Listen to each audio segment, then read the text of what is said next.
Kiai Usman Ali muncul ke publik setelah dikecam karena tertawa paling keras saat Gus Miftah menghina penjual minuman di Magelang, Jawa Tengah.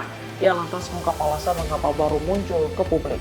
Diketahui Kiai Usman Ali seolah menghilang setelah kasus penghinaan yang dilakukan Gus Miftah mencuat ke publik.